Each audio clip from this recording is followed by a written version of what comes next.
RFM Matin, RFM Matin. émission Billet au Sénégal. RFM Matin 7h40 sunu gan Mamadou Ibra Kane salaamaaleykum. maaleykum Babacar namoon nañ la. maa leen raw. jërëjëf ci teewaay bi. merci di gërëm Georges Diop yow yaa jiite CDEPS di kuréelu patron de presse yi. démb demoon ngeen ci ndaje mi ministère communication woote woon lan ngeen fa jëlee. waaw pour le moment d'abord damay fàttali ne président de la République dafa woote woon ñaari yoon dialogue avec les acteurs des médias benn bi mu ngi amoon jamono bu ñu defee suñu journée sans presse en conseil des ministres le 13 août 2024 mu woote dialogue mais dialogue boobu antuwul amul benn effet parce que ministère am gouvernement am amul benn motuwaay bu mu si jëloon ñu toogaat ba 7 mai 2025 bi président de la République daal di woote waat dialogue donc dialogue boobu moom moo indi lu ñu wooyee concertation donc journée de concertation sur le secteur de la communication daanaka boo xoolee ñun acteurs des médias yi ñun société civile bi ñun les milieux universitaires ak bépp ministère ak les confréries l'église dañu woote woon ay assises nationales des médias durant 2 ans ñu saytu tous les secteurs des médias yan problème ñoo fi am yan solution lañ fi war a mun a jëlee ñu jëbal ko au mois d'octobre au ministre de la communication jëbal ko le président de la République donc tey bu ñu buggee ay solution yi ñëpp xalaat nañ si ba pare toutes les compétences toutes les légitimités donc tey bu ñu woote waatee donc concertation te diir bi gàtt trop parce que démb la woon tey ak suba bon ñu am yaakaar ne au moins dina servir à régler les questions en suspens ba tax tey entreprise de presse yi dañu asphyxier d'un point de vue fiscal dañu asphyxier d'un point de vue économique parce que benn bi effacement fiscal bu nga xam ne moo nekkoon compensation du fait que le fonds de 1000 milliards de francs CFA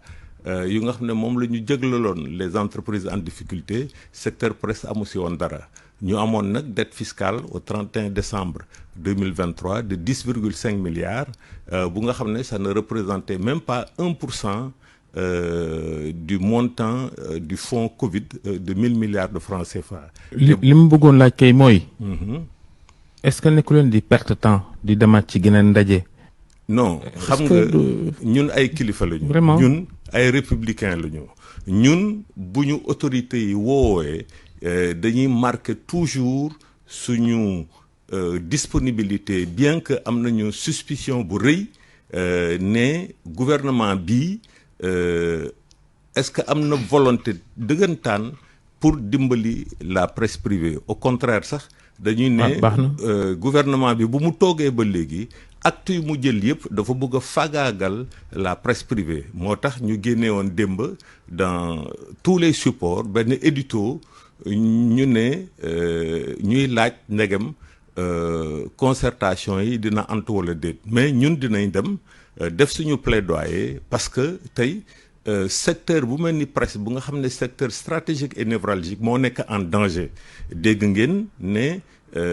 maison yu bare ñenn ñi dañu tëj ñu mel ni man ñenn ñi dañu am ay licenciements yu bare plusieurs centaines de travailleurs ñenn ñi ñu ngi ay arriérés de salaire de plusieurs mois ay 10 mois ngay dégg 11 mois 12 mois ñenn ñi sax am nañu grève loolu nag ndóol bu mu instauré d'un point de vue économique par rapport aux menaces de liquidation yu entreprise de presse yi te ba pare nag ndóol bi au niveau des travailleurs des médias journalistes yi techniciens des médias yi le personnel administratif le personnel technique situation boobu dafa lourde de danger pour la démocratie sénégalaise parce que presse bi nga xam ne moo ñu dimbali ba ñu am ñetti alternance politique moo ñu dimbali ba ñu am stabilité politique et sociale moo ñu dimbali ba ñu xeex contre le Covid comme ni ñu xeexoon yeneen jàngoro ay Ebola ay choléra ak yooyu presse boobu boo motul dinañ ko perte te buñ ko perte Georges si boobu la ñu soog a xam rôle bi nga xam ne presse bi joué na ko dans le cadre de notre système démocratique. dem ngeen parce que ne ngeen loolu mooy yoon bu ñu leen woowee donte sax jàpp nga ni xëy na ñi fi ne amuñ volonté carrément pour suqali wala jàppale ñi nga xamante ne moo di këru taskatu xibaar yi da ngeen jàpp ne dañ leen bëgg a lëndëmal rek. non du ñu lëndëmal parce que ñun xam nañu lu ñu bëgg xam nañu li nga xam ne moom dañ ko war a am solution au moins si concertation benn état bi dafa amel xaalis bu rëy aux entreprises de presse privée mu teg ci loxoom dégg nga ba léegi nangu fay. loolu moom jarul concertation. loolu jarul kooku décision politique rek la. dégg nga Diomaye wala le premier ministre dégg nga woo. Le ministre des Finances et du Budget régler toute la dette due aux entreprises de presse privée muy benn d'ailleurs sax du entreprise de presse privée yi sax même les entreprises du public aussi am nañ ci wàll. ñaar contrat de publicité yu nga xam ne dañ ko résilier de manière unilatérale sur instruction du premier ministre en juin 2024 ba léegi dégg nga ñu restaurer loolu parce que quoi que premier ministre qu'on puisse être amuñu droit résilier un contrat ok donc loolu aussi mu wone ne peut-être dina am xawma évolution fu mu nekk nii subvention aux médias bu ñu woyee aide à la presse bu 2024 bu nga xam ne dañ ko voté woon dans la loi de finances 2024 bu 2025 parce que fu mu nekk nii ñu ngi au mois de juin ñu gelé ko ok donc yooyu yëpp ay acte la yu nga xam ne nouveau gouvernement bi bu fekkee dëggantaan am na volonté politique mu xam ne dëggantaan les entreprises de presse sont en difficulté la crise sociale comment comprendre au niveau du personnel ak crise boobee yëpp contrat publicité yi nga xamante ne dañ ko résilier convention yi nga xamante ne ñu ngi ko doon am ak yenn këru taskatu xibaar yi amatul au même moment gis nañ fi ay entreprises yi nga xamante ne ñoom ñu ngi signé ak ñoom i convention. oui malheureusement dafa am 2 poids 2 mesures li nga xam ne moom la ñu mus a joytu muy si régime mu alternance yëpp muy alternance ak président Abdoulaye Wade muy alternance ak président Macky Sall moom la ñuy dundaat tey sax am na yenn aspects yi nga xam ne moo gën a yées avec le régime de la 3e alternance que lors des précédentes alternances ñun dañu bëgg Sénégal mu am état de droit. mu bañ a am xam nga kumba am na ndey kumba amul ndey donc loolu mooy état de droit loolu nag sénégalais yëpp dañ ko war a xeex y compris ñi nga xam ne ñoo nekk tey. ci gàttal mooy dañuy jox ay contrat publicité média yi leen di xalamal. oui absolument d'ailleurs sax boo delloo si ginnaaw boo amee saytlu liste yu ñuy wooye liste des médias. Officiellement reconnu par l'État du Sénégal liste des médias soi-disant conformes au code de la presse loolu dañu bëgg génnee yenn médias yi pour ñoom ñu mën a dugal seen médias yi financer leen sur fonds publics alors que médias yooyu boo seetee seen yenn médias yu bëri ay benn personne ñaari personne et souvent même ce ne sont pas des journalistes donc loolu yëpp il faut que opinion bi xam ko parce que comme ni ma koy faral di wax ñun état de droit ñun ñëpp la fi nekkal suñu garantie la suñu assurance vie la donc tey ma nekk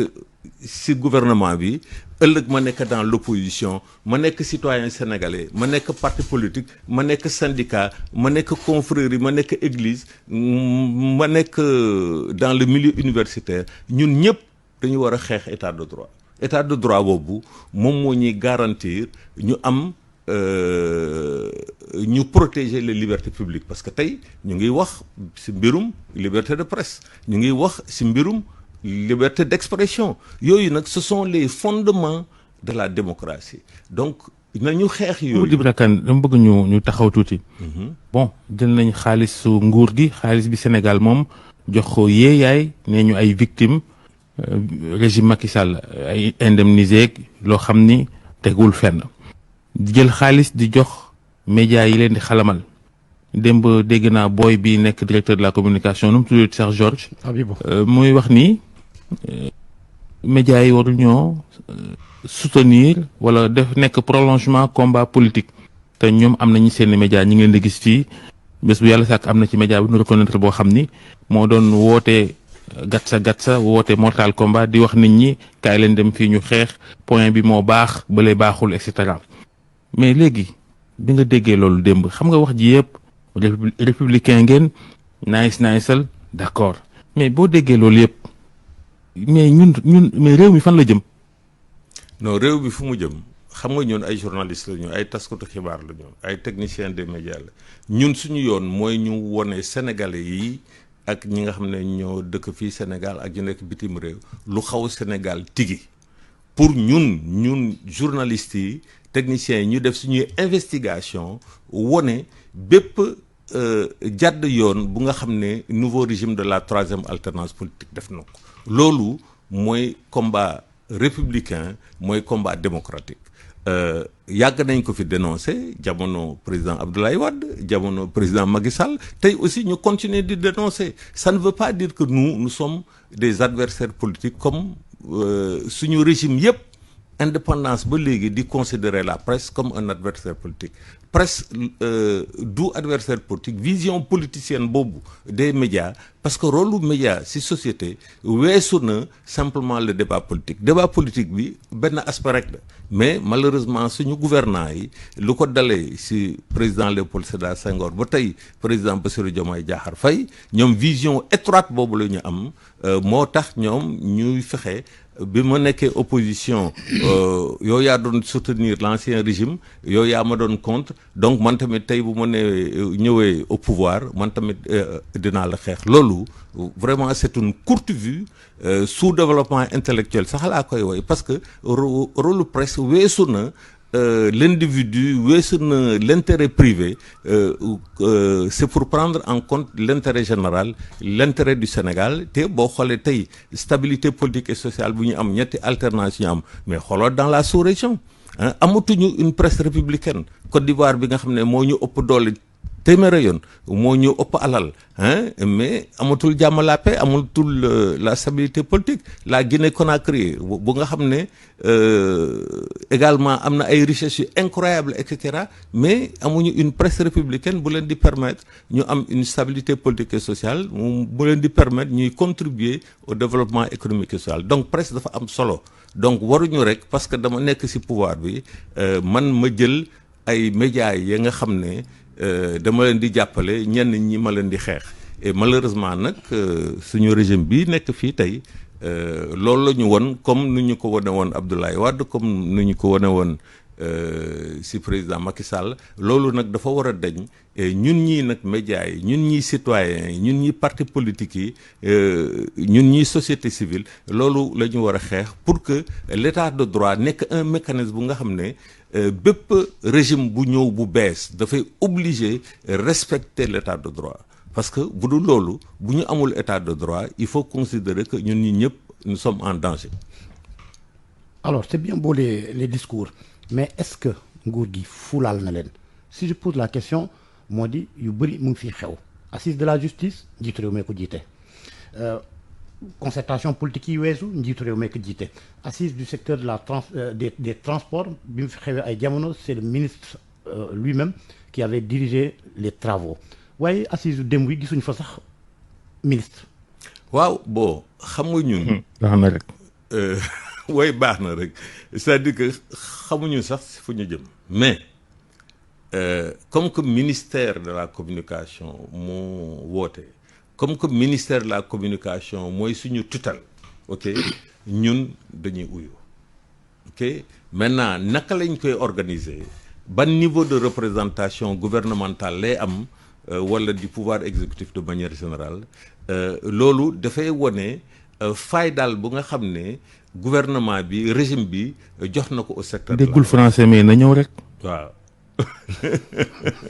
oui au moins sa présence rien que sa présence symbolique dégg nga rectique et puis ensuite ñu convoqué ko le jour l'ouverture, la cérémonie d'ouverture le jour du conseil des ministres xam nga ñoom ñoo fixé seen calendrier kenn newul leen ne lii wala laa personne ne nous a consulté nous sur le calendrier donc loolu dafay wone comme ni ko Babacar xaw ma junjee un manque de compétence un manque de vision hein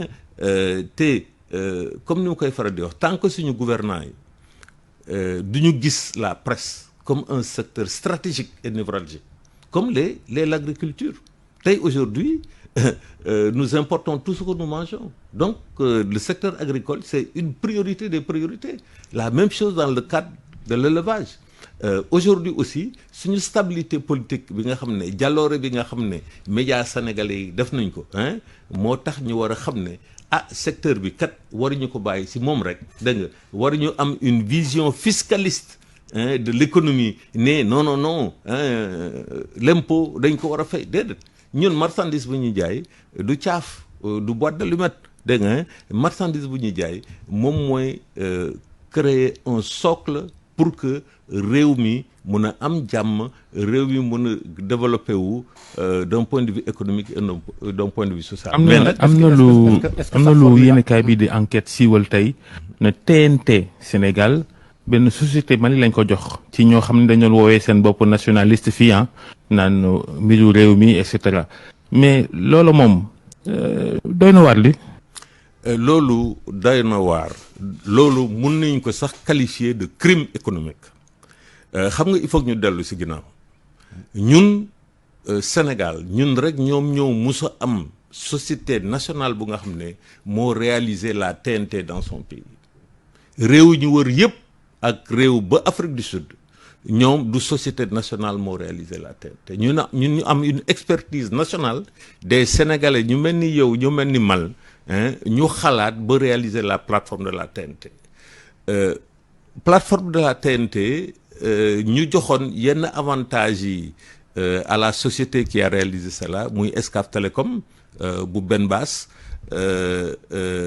ñu jox ko yenn avantages yi pour la commercialisation des décodeurs tey te décodeurs yooyu méngoo ak li nga xam ne moom la ñu bëgg a def ak TNT bi mais comme nguur gu bees gi bu mu ñëwee ba léegi dafa ne dafay xeex Excaf parce que Excaf dañ ko soupçonné mu nekkoon de collusion avec l'ancien régime ok ñu nangu ñaari bouquet yi nga xam ne en compensation bu Excaf amee pour mu mun commercialiser au mois de juillet ñu daal di koy foqati dégg nga en toute illégalité malheureusement justice bi processus am dafa yéex tey même situation yi yeneen entreprise di vivre une grande société comme Excaf tey loolu la am comme problème ñu waxati ñu bàyyi une société sénégalaise bi nga xam ne moom moo initié réalisé la TNT ñu dem commandé defe naa 16000 décodeurs la yu nga xam ne ce sont des décodeurs qui technologiquement même sont dépassés ok donc vraiment ay fautes yu bare lu tax parce que nouveau régime bi dafa xool ne que Excaf seen ennemi la ñoom ñoo ko fabriqué comme ennemi et donc au détriment des intérêts nationaux dégg nga non seulement ñu ngi fagaagal le fleuron un des fleurons de la presse et des télécommunications muy Excaf te ba pare nag gën ñu dugal ci nguute encore avec des choix technologiques là des choix économiques vraiment dëkk bi ñun médias yi am nañu responsabilité bu mag il est vrai ñu ngi problème te nit bu amee problème doo am sax jotu xalaat dégg nga mais ñu wone tous les manquements toutes les contradictions à la limite tous les mensonges des candidats de l'ex-opposition qui sont aujourd'hui au pouvoir parce que yii ay crimes économiques la et vraiment suñu intelligentsia bi Babacar ñaata yoon nga dégg suñu intellectuels yi dégg nga suñu société civile bi condamné l'ancien régime aujourd'hui ñoom ñëpp dañu noppi il faut que Georges terminel il faut que ñu am le courage intellectuel di wax dëgg ñun ñi le même discours bu ñu amoon jamono Abdoulaye Wade. moom la ñu am jamono Macky Sall. moom la ñu am tey jamono Diomaye. au-delà de problème yëpp yi nga xamante ne xëy na jàpp nga ne nguur gee ko teg këru taskatu xibaar yéen waa SEDEPS sax lan ngeen di proposer concrètement pour am ab presse bi nga xam ne dafa viable. waaw viabilité mooy maanaam le volet économique. Il faut que ñu def. parce que di xaar ci nguur gi rek aussi. non d'ailleurs sax man dama amul xaalis pour def études yi nga xam ne war naa ko def pour def engager ay cabinets yi nga xam ne moom laa war a def man su ma yéene mooy ñu am ay fonds yu nga xam ne mu ngi jógee au niveau des Sénégalais ay fonds yi nga xam ne ñoo jógee au niveau de partenaires bilatéraux ou multilatéraux pour ñu financer un fonds d'appui au développement de la presse. jërëjëf Mamadou Ibra Kane jërëjëf ñu ngi lay gërëmati ci waxtaan wi ñu ngi nuyu soxna Naata gërëm Georges Di ci Diop wasalaam jërë ngeen jëf. li Crédifone indi ci Sénégal mësul am lebal la téléphone à partir de 15 000 francs ngay fay weer wu nekk su fekkee Crédifone moo la lebal téléphone bi bu réeree wala ñu sàcc ko da koy sécuriser ci saa si verrouiller la ko ba kenn du koy mën a jëfandikoo neel benn ñaar mu localiser la ko wax la téléphone bi fa mu nekk ñett tànnal téléphone Samsung bi nga bëgg téléphone bu la Crédifone jox dañ ko garantie 24 mois mu àndandoog assurance écran ñu koy woowee Care Plus jëlal 78 572 88 88 wala 78 573 88 88 www.crediphone.sn.com